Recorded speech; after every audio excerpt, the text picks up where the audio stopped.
It was very early in the morning. The chief priests, with the elders, the teachers of the law, and the whole Sanhedrin made their plans. So they tied Jesus up and led him away.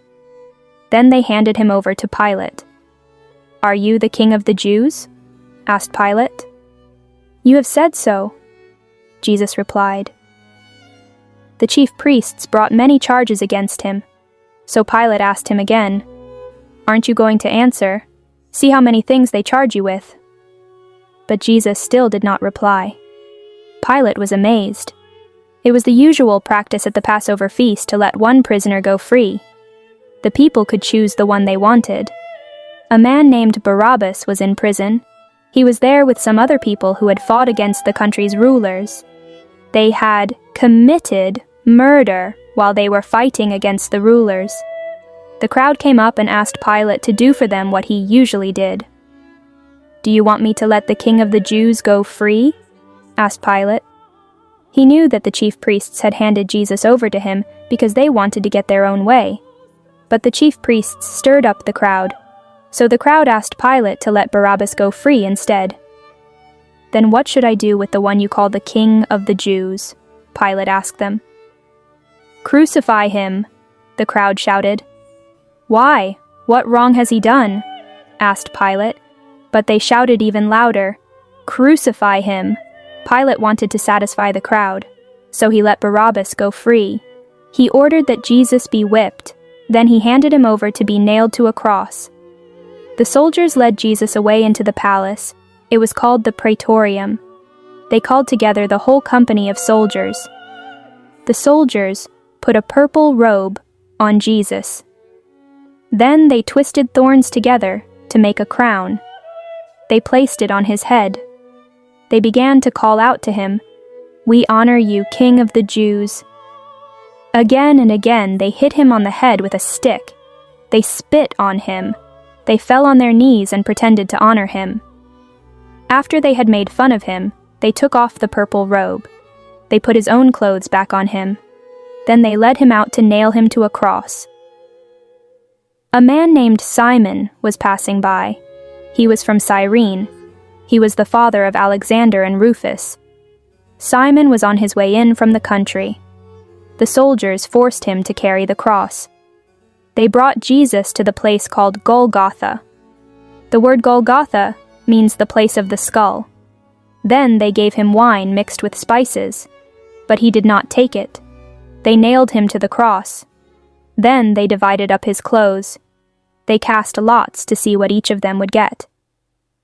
It was 9 o'clock in the morning when they crucified him. They wrote out the charge against him. It read, "The King of the Jews." They crucified with him 2 rebels against Rome. One was on his right and one was on his left. Those who passed by shouted at Jesus and made fun of him. They shook their heads and said, "So you are going to destroy the temple and build it again in 3 days? Then come down from the cross. Save yourself." In the same way, the chief priests and the teachers of the law made fun of him among themselves. "He saved others," they said, "but he can't save himself. Let this Messiah, this King of Israel, come down now from the cross. When we see that, we will believe." Those who were being crucified with Jesus also made fun of him. At noon, darkness covered the whole land. It lasted 3 hours. At 3 o'clock in the afternoon, Jesus cried out in a loud voice, "Eloi, Eloi, lema sabachthani?" This means, my God, why have you deserted me?" Some of those standing nearby heard Jesus cry out. They said, "Listen, he's calling for Elijah." Someone ran and filled a sponge with wine vinegar. He put it on a stick. He offered it to Jesus to drink. "Leave him alone," he said. "Let's see if Elijah comes to take him down." With a loud cry, Jesus took his last breath. The temple curtain was torn in 2 from top to bottom. A Roman commander was standing there in front of Jesus. He saw how Jesus died. Then he said, "This man was surely the Son of God." Not very far away, some women were watching. Mary Magdalene was among them. Mary, the mother of the younger James and of Joseph, was also there. So was Salome. In Galilee, these women had followed Jesus. They had taken care of his needs. Many other women were also there. They had come up with him to Jerusalem. It was the day before the Sabbath. That day was called Preparation Day. As evening approached, Joseph went boldly to Pilate and asked for Jesus' body. Joseph was from the town of Arimathea. He was a leading member of the Jewish council. He was waiting for God's kingdom. Pilate was surprised to hear that Jesus was already dead. So he called for the Roman commander. He asked him if Jesus had already died. The commander said it was true. So Pilate gave the body to Joseph. Then Joseph bought some linen cloth. He took down the body and wrapped it in the linen. He put it in a tomb cut out of rock.